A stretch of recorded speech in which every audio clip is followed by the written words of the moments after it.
Catherine Ferris here from Marketecs. Today I'm going to show you how to use the email builder within High Level. Email is a core component within High Level as far as keeping up with contacts.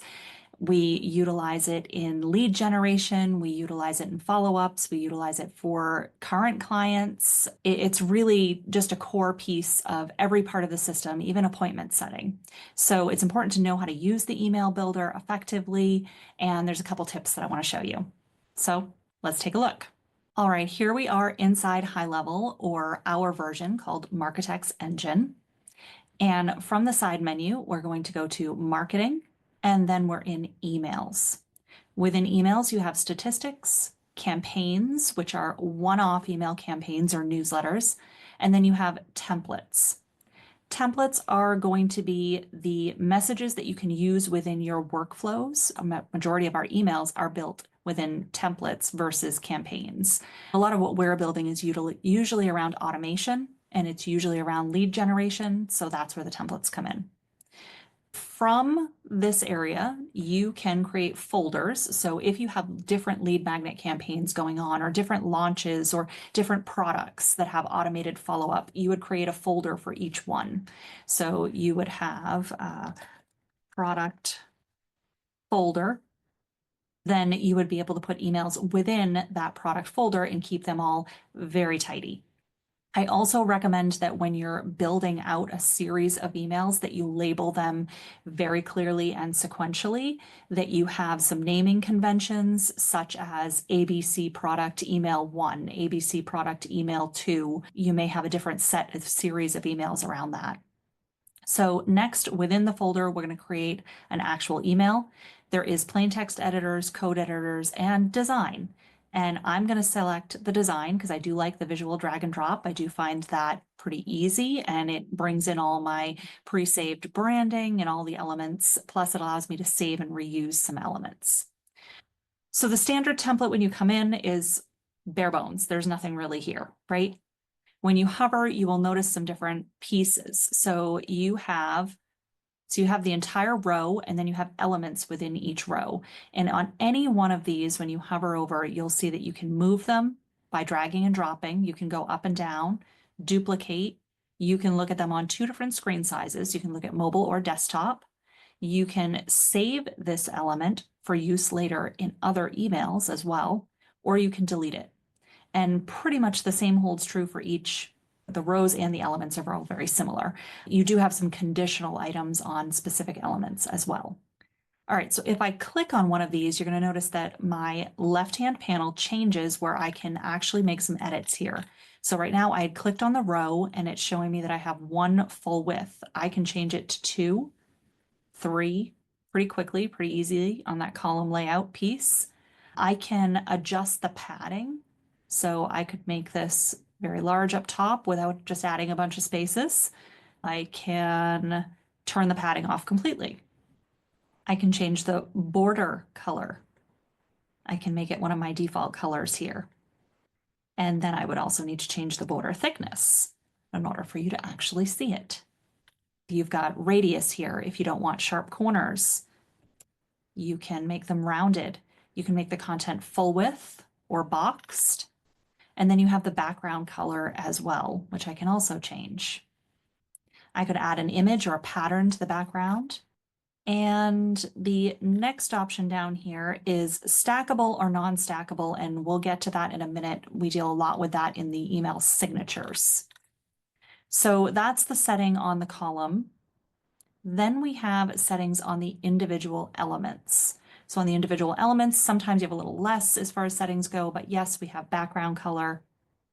And yes, we have padding. We can turn it off or we can make it whatever we want.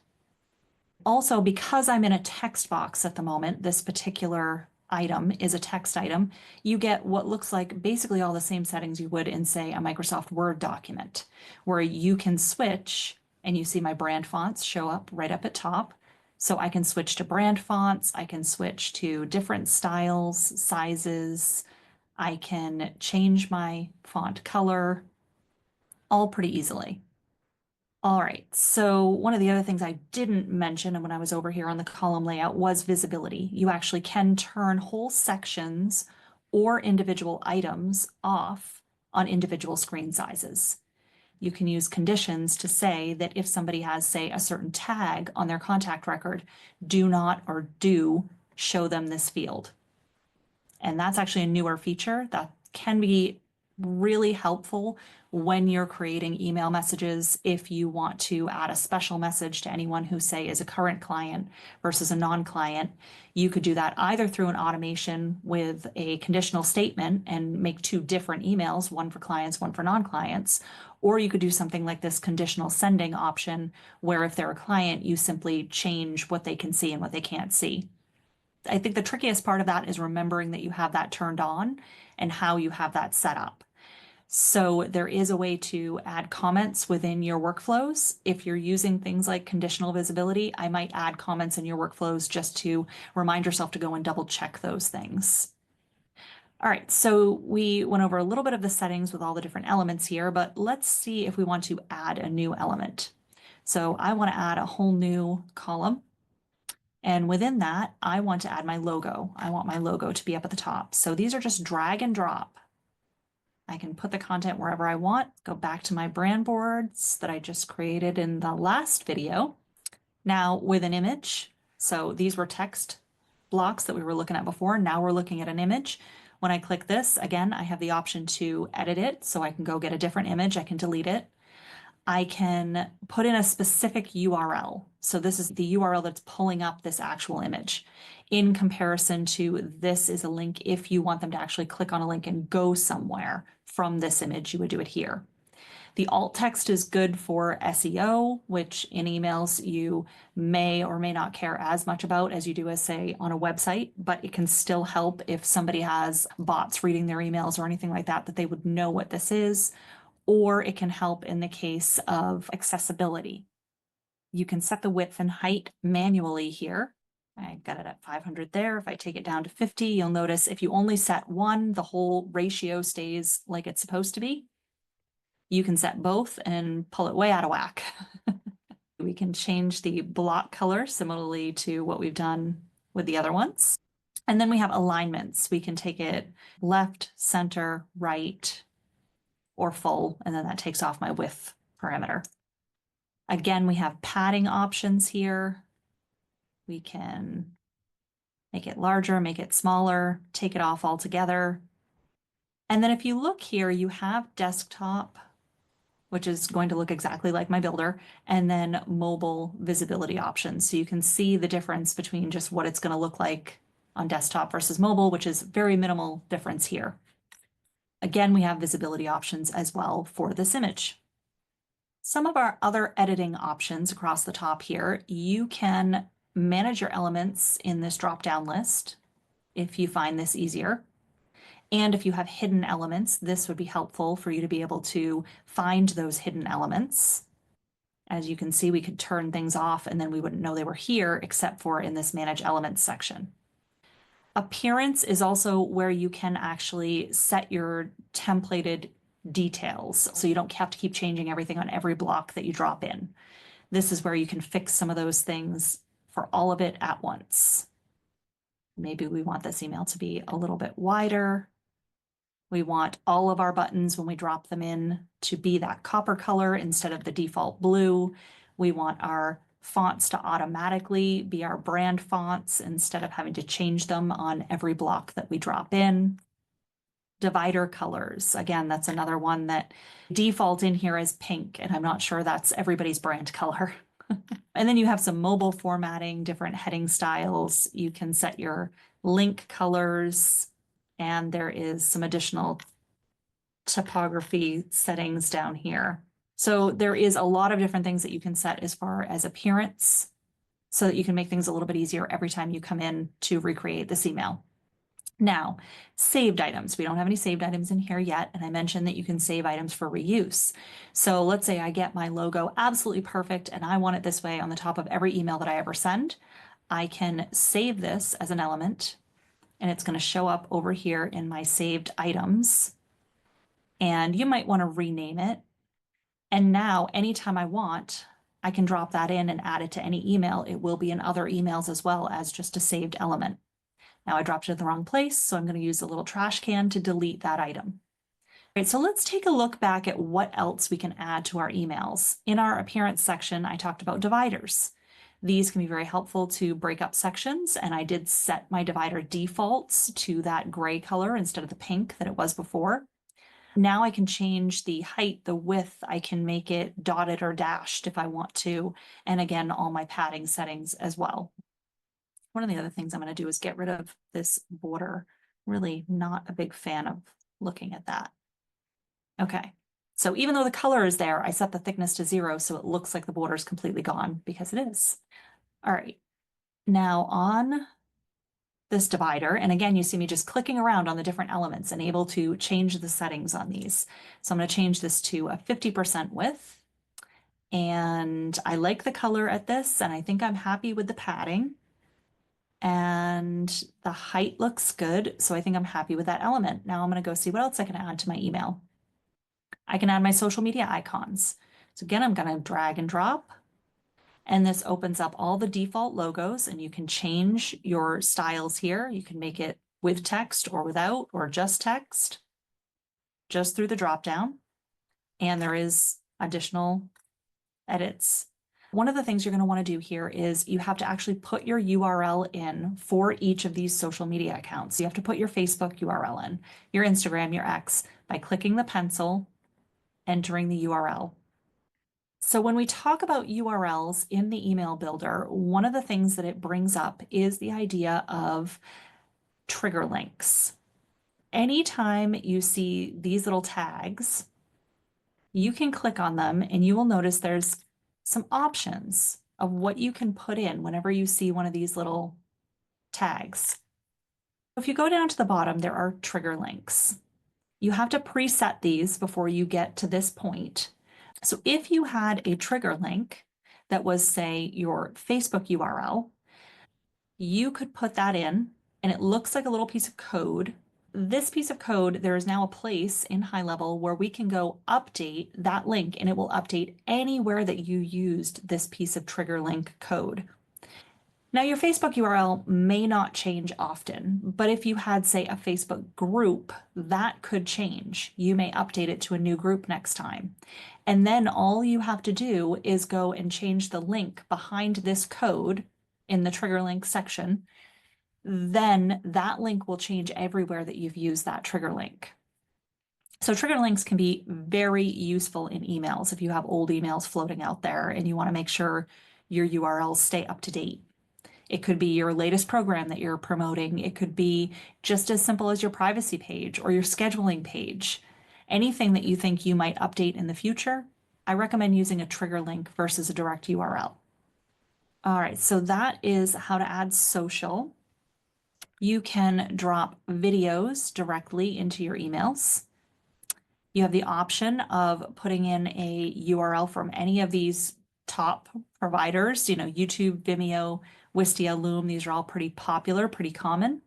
You enter the URL here, and then you can actually edit the thumbnail. So whatever people are seeing here, whatever they're actually going to click on for a picture, you can edit that. You can change the width, just like we could for our logo. You can decide if the play button is in an awkward spot, whether you want it to be partly transparent or not. And you can, again, just like most of our sections, decide on the padding that you want around the element. All right, next up, let's put in our footer, because with email marketing, your footer is important. This is where some legality comes into play, and there is some standard option here in high level provided by them where it puts in a lot of the things that you need to stay compliant. So you'll notice here it's copyright and it's this year, so you never have to worry about updating that. And then location name, and then your location email. And you can change any of this. This is editable. However, this is sort of a recommendation. And then you can change the wording because this is the opt-out. And you do want to provide some form of an opt-out in every single one of your emails. You'll notice that this is underlined, and up here you can see that this is a link. If we click on the link, you can see that it's actually using a piece of code. So I'm going to click on this tag to show you how this works. So we have access to the trigger links that we've created. So you could create a special opt-out page if you would like. And we actually utilize that method when we're doing specific promotions and we want people to opt out of just the specific promotion, but not opt out of our entire list. We put that link sort of further up in the email, still have the overall opt-out link, but put a special opt-out link just to get removed from a specific set of promotions. So when you're in here under email, unsubscribe is an option. It's built in. You don't have to create that. It's already there, just like preview in browser, which was up at the top of our email. So both of these are pre-built that you can choose to put in. You don't have to worry about that. And you can always find them under the tag. They are pre-built in here under links, under the tag, email, preview in browser, and then the unsubscribe link is at the bottom. All right, so that's most of the drag and drop features within this system. Let's look a little bit more at formatting the text. With most emails, you're going to open up with some sort of introduction, some sort of hello, whatever it might be. And a lot of times we want to add in the person's name. So as you're looking across the top here, you can see this is the style. You've got the font, you've got the size, you've got your text color, whether you want to highlight it or not, all your bold and italic. You can put in a link. You can insert snippets, which is another sort of shortcut piece of code. You've got your line height, which can be also very helpful. Not all email builders have that built in. You can clear your formatting. This is the piece I want to show you next, is this custom values. So when you click on this, a lot like the trigger link options, you see you have all these pre-built pieces. And one of the most common ones we use that we start with is contact first name. And you see how this looks like this little piece of code, and you might put hi, and then the contact first name, whatever it has in the CRM, in the high level system, will be placed there. So it will say, hi, Beth. And currently it will say add text to your email. Maybe you're writing your appointment follow-up and you want to say your appointment is at X time. Your appointment is on X date. The appointment name, all of those can be put in here as pre-built features. And this is why it's great to have an all-in-one system. When your appointments and your contacts and your emails are all coming out of the same system. All right, next up on our toolbar, again, we have another way to get to trigger links. And then finally, we have AI. Now, let's say you make a mistake and you deleted something and you didn't mean to. So I'm going to delete appointment time and I say, oh shoot, I really didn't want to do that. Thankfully, I have a little undo button and then I can undo several times. As I was saying earlier, I always recommend good naming conventions. And this is as simply as you update the name by clicking on it, typing over it, and clicking away from it, and that will save. Now, the one thing you'll notice we're not finding here is our subject line and preview text. Those are hidden under these three little dots here, along with a couple other options. So if we go to settings, there are default from name and email already in the system if you've set up your email sending domain.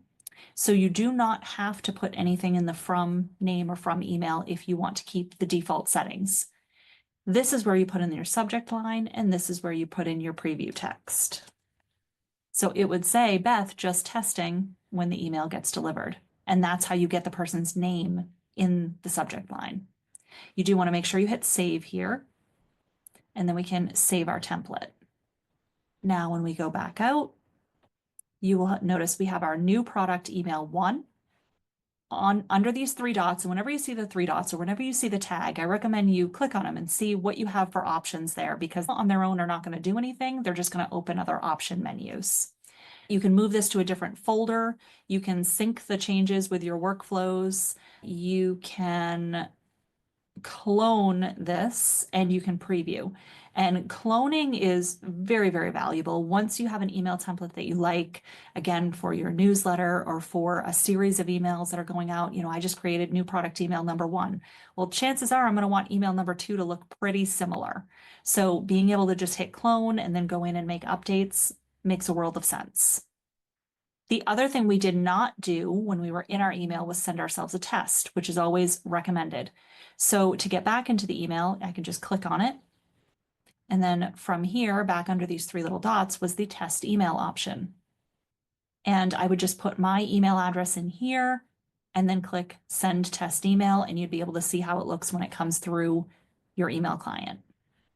One other little note that I have for anyone that has a lot of Outlook users, we have found with some of our clients that the spacing doesn't always show up in a text block in Outlook. So if you find that that's happening, here's my recommendation is that you put each paragraph in its own text block.